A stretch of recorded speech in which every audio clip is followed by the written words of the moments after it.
They call penalties a lottery. They say it's a 50-50 gamble where the keeper has nothing to lose and everything to gain. They are wrong. In the elite world of the football protocol, there is no such thing as a lottery. There is only data, psychology, and biomechanical triggers. When you stand on that line, you aren't just a shot stopper. You are a psychological predator. You are entering a 12-yard war where the goal isn't just to move your body toward the ball. It's to force the taker to hit the ball exactly where you want them to. We are going to dismantle the art of the penalty save. We will cover the power step mechanics, the non-kicking foot indicator, the game theory of the stutter step, and the neurological cues that reveal a striker's target before they even touch the ball.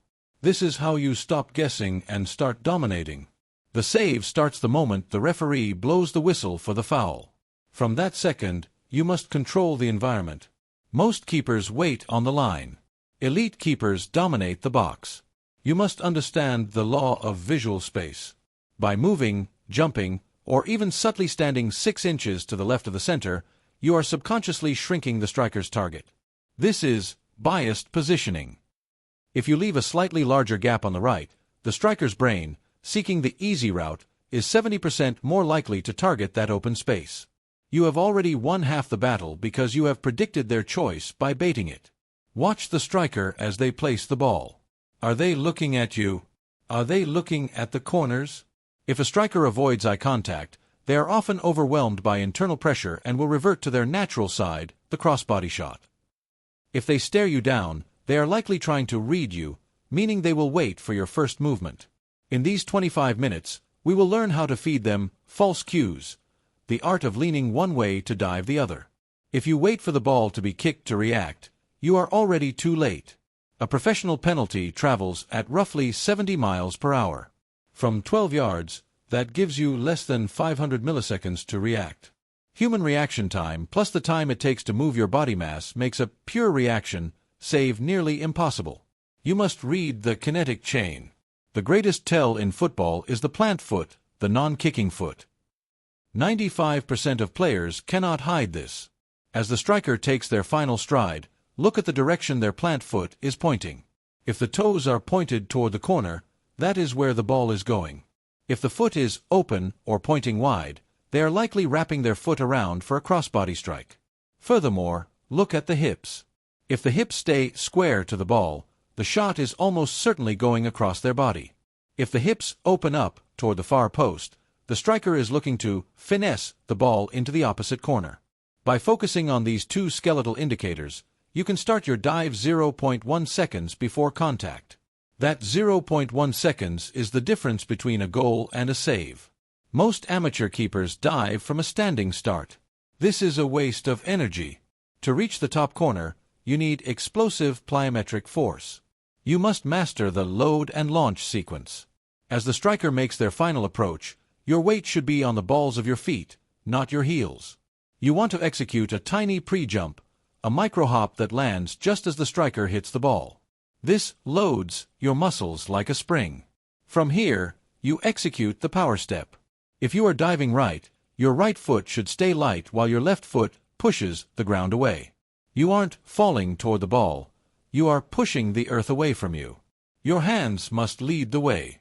Think of your lead hand as a spear. It directs your entire body's momentum. If your hands stay at your sides during the dive, your center of mass stays central. By throwing your hands toward the target first, you pull your body across the line with maximum velocity. The modern game has introduced the stutter step or the hop.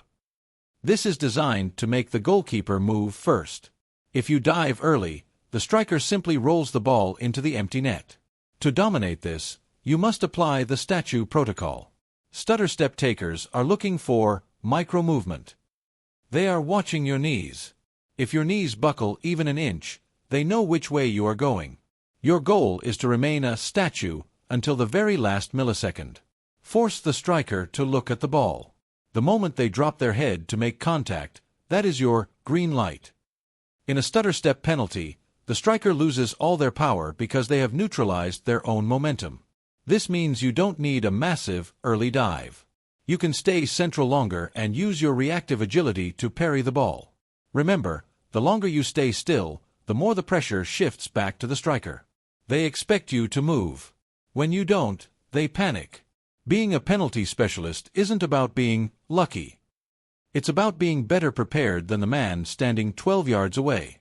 It's about the hours of studying hip angles, the gym sessions dedicated to explosive lateral power, and the mental fortitude to stay calm while the world is watching. When you walk onto that line, you shouldn't feel like you're defending. You should feel like you're attacking. You are the one in control. You are the one with the protocol. If you want to master the elite secrets of the goalkeeping world and the technical mechanics of every position on the pitch, join the protocol. Subscribe now and hit the bell. We don't just teach you how to play, we teach you how to dominate. The next time you face a penalty, don't guess. Read. React. Save. I'll see you on the line. A penalty shootout is a war of attrition. When the game goes to distance, the physics stay the same, but the psychology shifts. Now, you aren't just reading one striker, you are dismantling an entire team's confidence. In this second phase of the penalty protocol, we are diving into shootout game theory. We will cover the walking distance stress trigger, the rebound recovery protocol, and the Emi Martinez method of tactical distraction. If you've mastered the mechanics, it's time to master the mind. The shootout begins in the center circle. Pay attention to the walk. Science shows that players who walk faster to the spot are often trying to get it over with, because their anxiety levels are spiking. As a keeper, you must lengthen this walk. Make the referee check the ball.